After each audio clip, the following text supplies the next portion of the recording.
Backstreet's back, alright!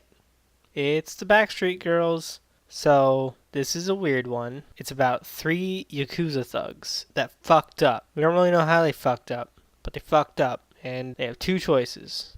And they have 5 seconds to make that choice. They can either sell their organs or become idols. And obviously they choose to become idols because selling your organs is death. And so they ship off to Thailand. And then a year later, they have finished their training and they are idols. And this is the first skit of several skits that makes up the show. Kind of like, as opposed to just releasing it as little 4 episodes, like little 3 to 4 minute episodes, they decided to put a bunch of those in one episode and release it like Nichijou did. Or like The Daily Lives of High School Boys. And just a bunch of little stories inside the episode. And I honestly think that choice hurt them. That's not to say that the choice to release a bunch of 4 episodes in the standard length of one episode hurt them. I think that's a better idea than releasing a bunch of 3 and 4 minute episodes weekly. I think the choice to be a 4 style show hurt them. And I know that it's based on a manga that did that.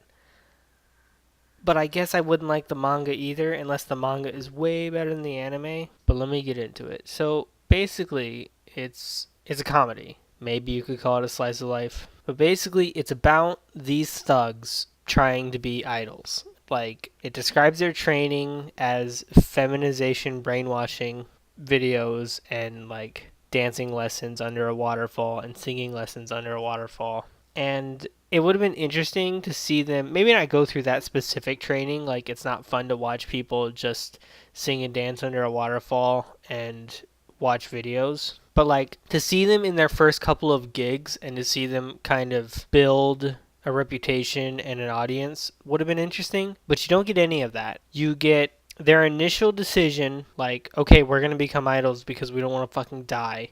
And our Yakuza boss is making us do this. Then you get a year later when they are idols and that they're at a moderately successful show. And then you just kind of get stories of their like idol life as they slowly gain popularity. But you don't see any of the build up to, like, they are idols. They're not great idols, but they are idols.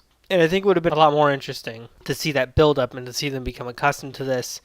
And I don't really like how, like, in the first couple of minisodes, you pretty much know everything about this show. Like, the show is about thugs not liking how they're being treated as idols, but they have to because they don't want to die. Yeah, that's pretty much the show. Like, if that interests you, if you're still into it at the end of the first episode, I think stick with it.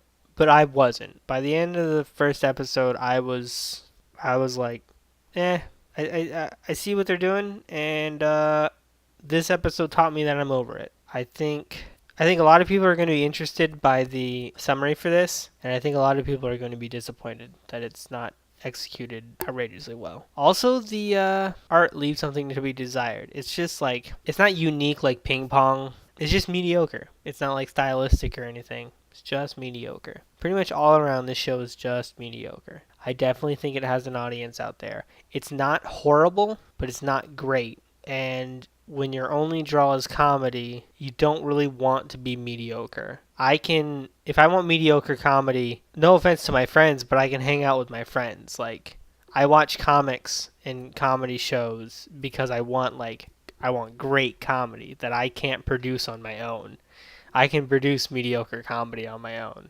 So yeah, that's my 2 cents on the Backstreet Girls. Have a nice day.